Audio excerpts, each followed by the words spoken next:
Good evening, ladies and gentlemen, and welcome to another edition of TBR, and I'm George Binns. And this evening we're going to talk about one of the local operations, the Resolution Center. And to help us understand it, we have the Executive Director, Hannah Bowen, and the Treasurer, and also one of the mediators, Tom Jefferson. Or Tom, I guess, kind of thing. Yeah. So, welcome. And Thank you. Thank you. one of the things I noticed on your website is that you used to be the North Shore Community Mediation Center. Besides the name change, what else has happened when you moved from a mediation center to a resolution center? Anything, or?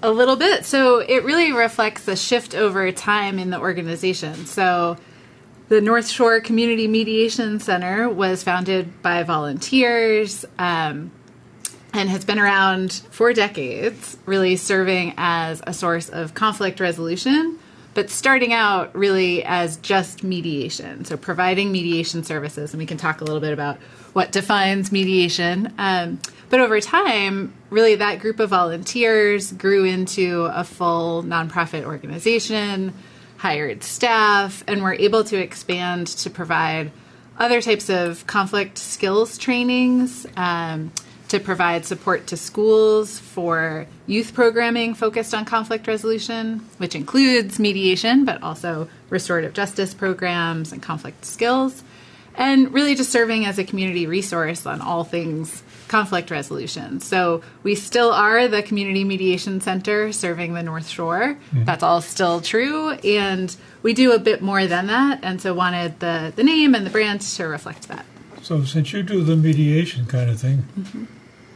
how is that different than conflict resolution? How does it fit in with that? Well, it's a type of conflict resolution, and the mediation process is one where mediators come in and we help the parties. We're neutral in the process. We don't offer solutions or suggestions. What we try and do is help the parties understand the nature of their conflict, perhaps what some of their underlying interests are, and to help them see if they can find some common ground to resolve it. Because it's voluntary, in mediation, any parties can leave at any time. Mm-hmm. They're not there under obligation. So in that sense, that people are free to bring their own energy and efforts to it, and we're just there to help them. And what we find a lot of times is that for a lot of conflicts, it's a miscommunication. It's people who aren't quite understanding each other. Mm-hmm. And rather than take it to, call the police, take it to court, sue your neighbor over the property line, a lot of times with a little bit of support, people can solve those issues themselves. So that's really what the principle of mediation is. Everyone's capable of being a conflict resolver in their own lives, but sometimes having the structure, the neutral mediator there to support the process creates the space for that to happen. Well, it more or less sounds like there is no difference between mediation and conflict resolution, because you wouldn't be mediating unless there was a difference of opinion mm-hmm. or a difference of understanding. Yeah. I got my set of facts, you got your set of facts, and do they mesh or are they really different? Yeah. And that's often the case. There are specialized areas.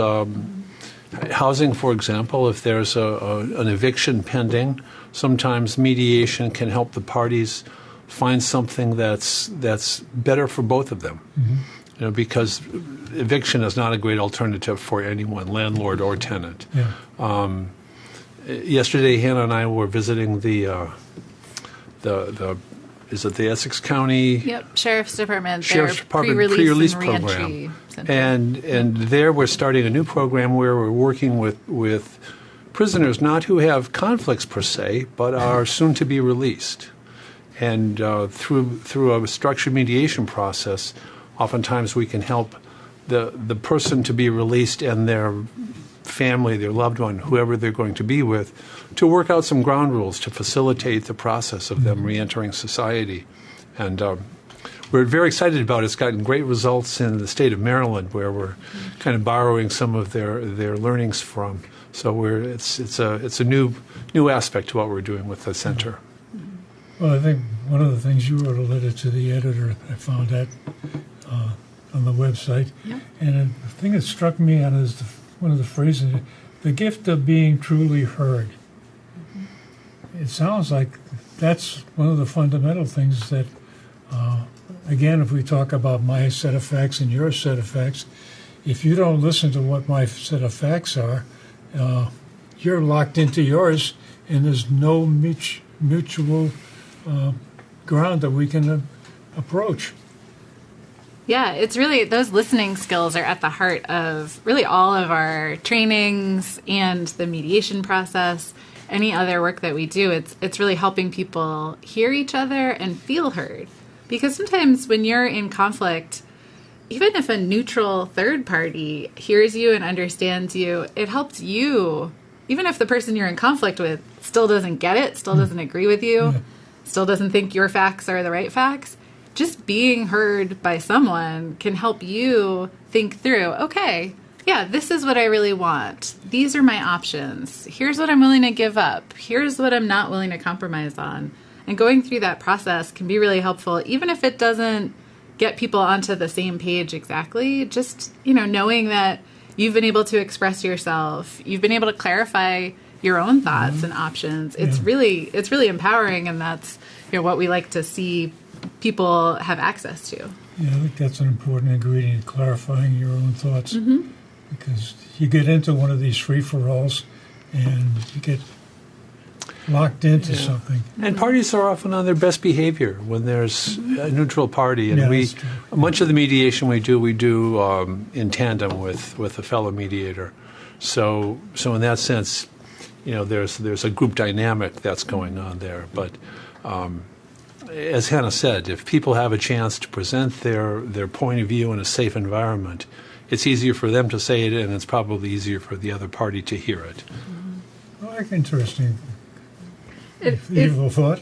Yeah, in some ways it's similar to... If you've got two mediators, what if you don't agree with the other mediator?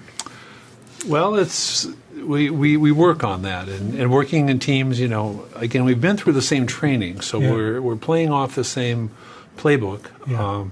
And oftentimes we'll have to call for a mediator's break just to touch base to make sure we're hearing the same things and clarifying what have we learned, what do we need to learn, what are the next questions. And sometimes mediators have a different take on it, but there's really there's not a wrong answer anywhere in the process.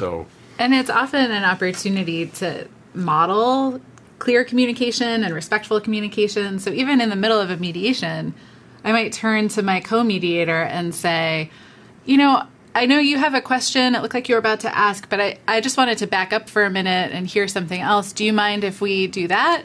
And just have that exchange. It also demonstrates to people you can slow things down. You can, respectfully disagree. If my co-mediator said back to me, like, no, I really want to get this question first, and I might say, oh, okay. People have seen that back and forth. It helps set a tone for that kind of constructive communication. So that automatically implies that you haven't, as mediators, pre-cooked the answer before you walk in there, and you're trying to already pick the middle ground.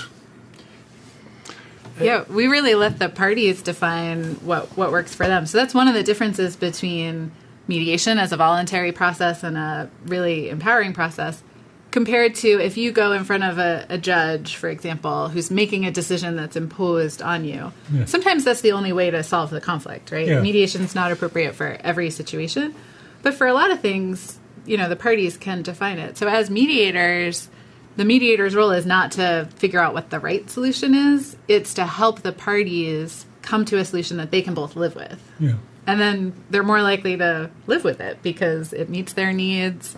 They have that sense of choice and having chosen that option. So it may or may not be middle ground from their starting points, but it's something they can walk away with. Yeah. And sometimes we're able to help parties craft a solution where both of them feel like they got what they needed.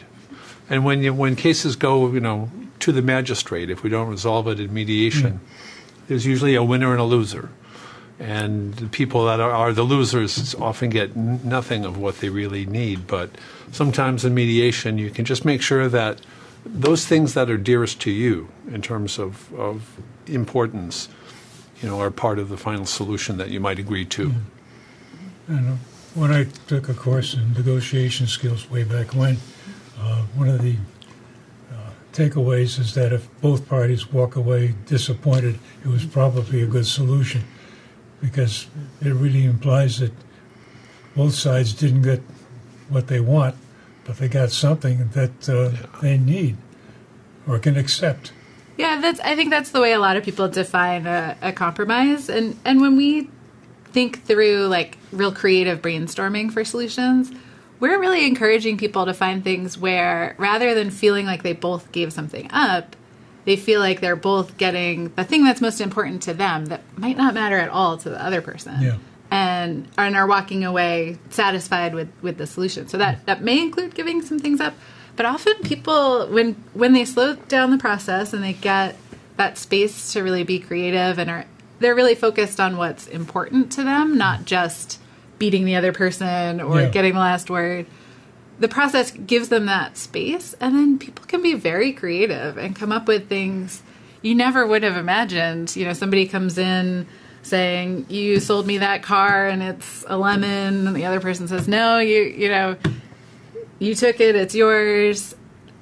You might think that that's a conflict about money, about a car, but maybe one of them just wants an apology. Maybe one of them wants a bike instead of a car. There's something else on the table. So really it's about sort of getting that creativity and getting people out of, you mentioned earlier, you can get locked in. Yeah. That happens a lot, where you're sort of locked in on a position, and it's just kind of creating more space to get creative. Unlocks a lot. Well, you mentioned that if the process doesn't work out mediating, the next step is go to a magistrate. And this, to my mind, is the intermediate of getting an arbitrator. And one of the problems that I always remember for arbitration is who gets to pick the arbitrator. And you can mediate who's deciding the arbitrator. Yeah, and in a lot of cases, you'll see in a contract that you'll sign is mandatory arbitration is the solution to any difficulty. Yeah. And right there, you're already set up that they know who they're going to pick for an arbitrator, and you might as well give up. So how does it work out, say, if you two are mediating and it's not going anywhere? Do you bring in another set of mediators? Is that possible?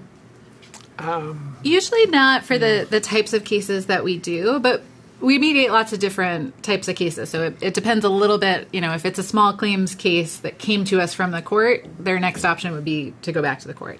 If it's a family conflict, they might have a wide variety of options available to them.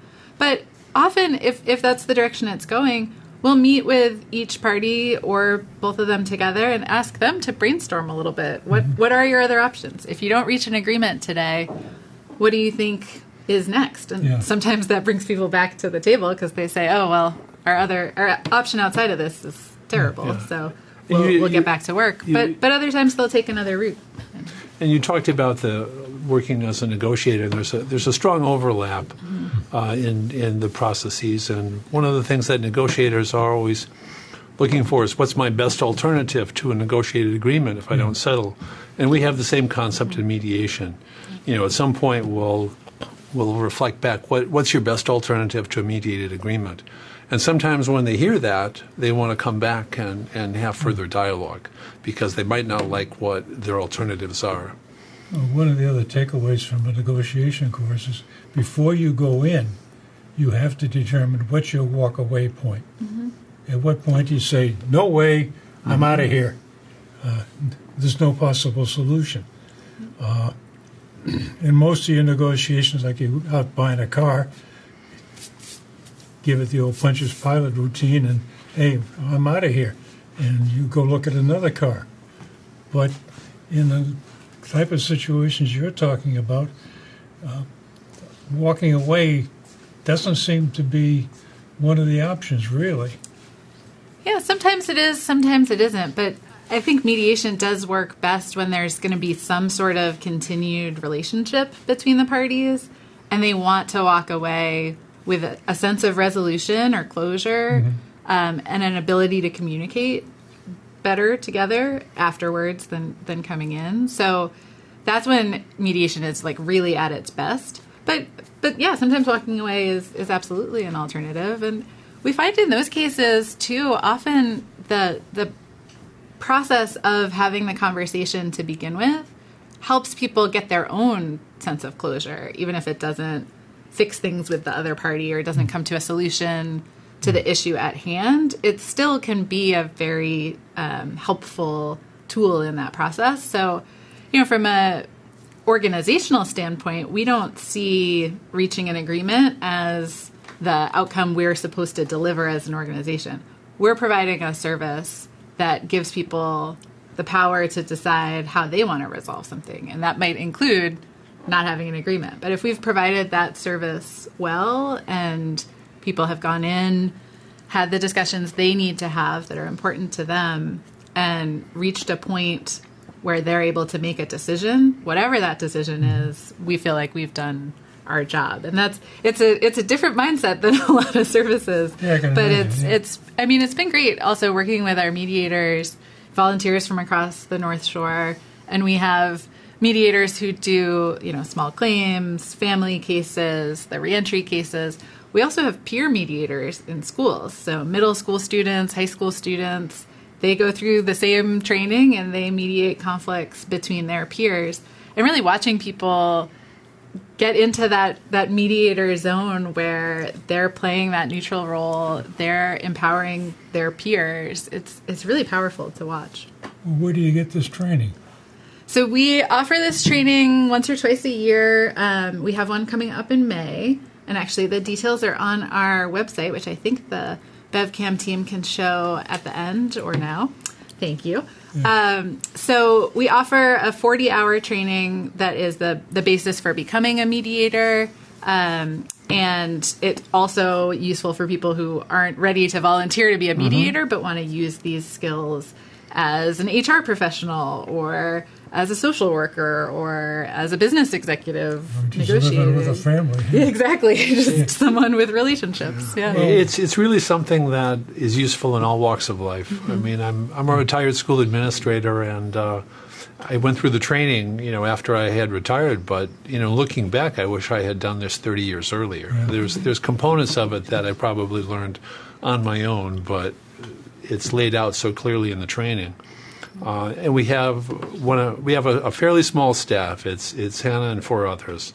They're all great folks, and Anya McDavitt specializes in the youth work. So she works with the schools, and she's just a great trainer to come in and teach groups of kids how to become mediators, or teaches staff members tools that they can use to help with conflict resolution within their classrooms, within their buildings. So, increasingly there's different organizations that come to us and want services. We've had departments at colleges come and say, we're stuck as a group, and so we can come in with them. We've had departments for different cities who were stuck with their ability to work together, and sometimes just having an outside person come in can make the difference, because a lot of these places there are talented folks within the school system or within the city departments, but if they get involved in trying to help mediate or resolve, they represent somebody and they have a point of view, whereas we come in as neutrals.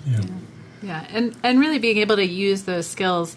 So while we do a full training for new mediators or anyone who wants that really intensive program, we also kind of mix and match skills from that same curriculum for workshops, whether it's an organization that wants some help getting frontline staff trained up in de-escalation or managing conflict when it comes up. Not necessarily the whole mediation process, but those active listening skills, sort of helping people work through conflict. Well, Endicott has had an article in the paper about a new program they're developing. And one of the issues that comes up is the state is now requiring mediators to be certified. Are you guys certified, or what's that certification process turn out to be? Yeah, so it's a great question. And the NTICROT program is not training mediators. They're, I think, behavioral science support. Science, but it's a lot of these services are interconnected. So they're overlapping, I think. Yeah, a lot of our clients come to mediation. They also may have a counselor. They may have mental health support. They may have legal support. So all kind of comes together. For mediators, there's not a certifying body, but there are two regulations that kind of govern who counts as a mediator in the eyes of the state of Massachusetts. And so the trainings that we provide meet those requirements and are sort of in-service training for our volunteer mediator panels. Okay. And there is a network of a dozen or so other community mediation centers that we work with statewide. We receive state funding altogether to work as kind of a group of centers, coordinating best practices, learning from each other. A lot of our mediators sort of go to trainings in different centers and work across the state. So we're part of that kind of network that also helps us maintain our skills and stay at the cutting edge of conflict resolution. I was looking through your website, and I noticed you got a grant from Cummings Center. Mm-hmm. So, yeah, I mean, they're incredibly generous donors across the region and investing in lots of different types of programming. So, yeah, we've been lucky to partner with them 10 years now. And this is an ongoing thing. Yeah, and having grant funding from the Cummings Center, a few other private foundations, some really generous individual donors, the state contracts, that allows us to provide a lot of these services for free to people. And the ones that we can't fully subsidize are still on a sliding scale based on the client's income, so that we don't have to turn anybody away for lack of ability to pay. So that's really a core tenet of the community mediation model. And for instance, if a family were dissolving and needing to work on separation, they're going to be better off financially going through mediation than getting divorce attorneys for both sides. It may come to that. They may eventually need that, but oftentimes we can do the work for much less because we're primarily a volunteer organization. Well, that raises the question of, for instance, the example you brought up of a couple that are thinking about divorce. So they've had the row, and they said, "I'm out of here," or "You're out of here," whatever it works out. How do they get started with your service? Does somebody, a neutral party, have to say, "Hey, did you hear about?" and give you the email address, or you have, yeah, a lot of it is the pastor or the a lot of it's word of mouth. Sometimes people will call the probate court and say, "How do I get divorced?" And they get a long list of options, and mediation is one of them. Some people just Google mediation, divorce, North Shore, and we come up. But yeah, when people call the office with any kind of family situation, they'll talk to a staff member, we'll explain how mediation would work, what their issue is. As farther down the path that I want to start. Back to the example, again, a couple decides they want to split. Yep. And that's all they know. Mm-hmm. How do they get a reference that says, "Hey, by the way, did you ever consider?" Do they depend on friends? Or in your case, you mentioned that, okay, they get a divorce lawyer. Well, the divorce lawyer, I don't think is going to send them to see you. It's his business. A few do, but yeah. It's really, some people hear from friends and family who've been through the process. Yeah. Some people will go to other service providers, like, there are a lot of nonprofits in the region that support people if they're trying to find housing or they might need other supports through the process. Yeah. We connect with all those agencies and let them know we're here, give us a call. And a lot of people really do just kind of search the internet looking for options. Yeah. And, that's one of the challenges that we face as an organization is getting ourselves out there and known. And your audience at home is helping us with that process. So we appreciate the opportunity to talk about the center. Yeah. Well, that's part of the problem is that until you and I had a discussion about talking about what your day job turned out to be. And I had no idea what you're doing or what this organization even exists. And it, like you said, you've been in business for 10 years. You're in the Cummings Center. Yeah. Yeah, and the organization's been around even longer. That's just our sort of so and digging into a little background, preparing for this discussion, all of a sudden I'm finding out all sorts of stuff. But again, the thing that motivates me is I want to look intelligent while I'm asking and ask you guys intelligent questions. So that's my motivation to get in there. You always pull it off naturally, research or not. But somebody who's got a problem. Now, you mentioned that you work with the city and the state and the courts. Yep. Okay, so if somebody gets in serious trouble, they go to court or they go to probate and they got a problem. Maybe the probate judge will say, hey, why don't you go talk to so-and-so? Or the clerk will say, before you get involved in this thing, go. But I'm just thinking about the average individual that comes up against a conflict and what do I do now? Yeah. Yeah, it's a situation a lot of people find themselves in, and that's exactly as Tom was saying. We're trying to get the word out and trying to be as accessible as possible so that when people find themselves in that situation, we're one of the options that they think of. So I guess it pays to advertise. So as we've run out about a half an hour worth of discussion, do you have any final words you'd like to leave with the audience? Well, I appreciate the opportunity to come and have the conversation. And I just think a lot about these days, it feels like there's a lot of tension everywhere we go. Still walking into the grocery store, it's a little tense. So I think you're right, that giving people options to handle miscommunication, conflict at small or large scale in their lives in a way that gives people power back to sort of take that step, calm things down and find a solution is needed more than ever. So we just encourage people to reach out to us anytime we can be of assistance. Yeah, and it's been very rewarding work for me as a volunteer, and I encourage people that are looking for ways to get engaged or contribute to their community to check out our website and consider the training, as well as people who are still in the throes of their professional life or personal life. Yeah. Well, thank you, ladies and gentlemen, for joining us this evening. And as you'll notice when you get to the end of the credits, there's going to be the website of the center. And my email address is there. If you got any questions or comments, or if you got some point of view, there's always room for you here at the table. Thanks for watching.